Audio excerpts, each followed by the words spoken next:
পুণ্যার্তদের জন্য ত্রাণ সংগ্রহ করছে বৈষম্যবিরোধী ছাত্র আন্দোলন। ঢাকা বিশ্ববিদ্যালয়ের ছাত্র শিক্ষক কেন্দ্রে চলমান এই কর্মসূচিতে সাড়া দিয়েছেন বিপুল সংখ্যক মানুষ। সেখানে আছেন সহকর্মী সাদিয়া আফরোজ, যুক্ত হচ্ছে তার সঙ্গে। সাদিয়া আফরোজ, ত্রাণ সংগ্রহ কার্যক্রম সম্পর্কে কি বলছেন সমন্বয়করা? সাধারণ মানুষ যারা ত্রাণ সামগ্রী দিচ্ছেন তারাই বা কি বলছেন, একটু জানাবেন।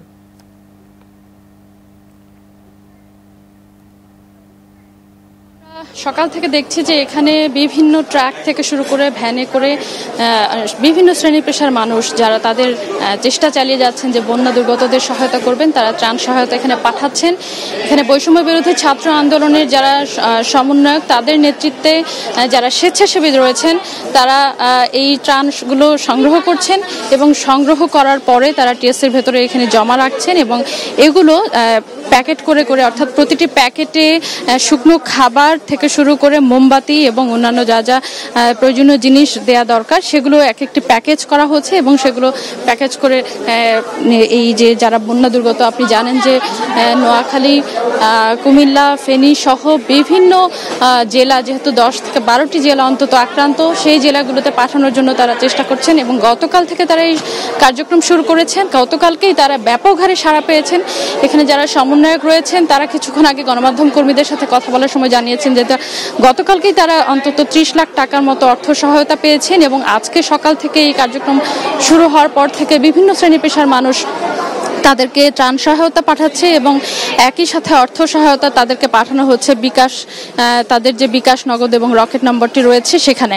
এবং এখানে তারা বলছেন যে যেহেতু ঢাকা চট্টগ্রাম মহাসড়ক পানির কারণে বন্দী হয়ে পড়েছে, তাই সেই কারণে নির্দিষ্ট একেবারে খুব দ্রুততম সময়ের মধ্যে ত্রাণ সহায়তাগুলো পৌঁছানো সম্ভব হচ্ছে না। তবে তারা যথাসম্ভব চেষ্টা করছেন যাতে স্পিডবোট সংগ্রহ করার মধ্য দিয়ে কিংবা নৌকা সংগ্রহ করার মধ্য দিয়ে তারা দুর্গত মানুষের কাছে অন্তত পৌঁছে এই সহায়তাগুলো পৌঁছে দিতে পারেন।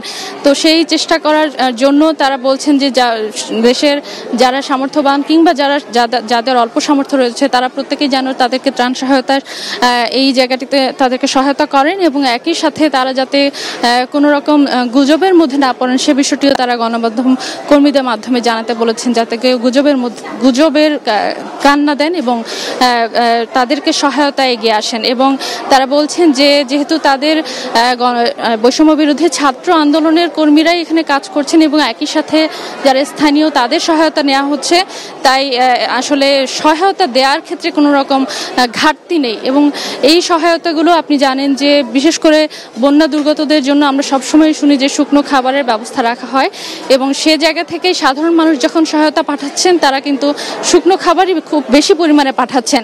তবে এখান থেকে বলা হচ্ছে যে চার্জার লাইট, মোমবাতি, কয়েল কিংবা শিশু খাদ্য, পশু খাদ্য, এই বিষয়গুলো, এই ধরনের খাবারগুলো একটু কম সহায়তা আসছে, সেই খাবারগুলোর সহায়তা কিংবা এই ধরনের পণ্যগুলোর সহায়তা যাতে আরেকটু বেশি আসে, তাহলে তারা দুর্গতদের সহায়তা আরেকটু বেশি সহায়তা করতে পারবেন। উজমা।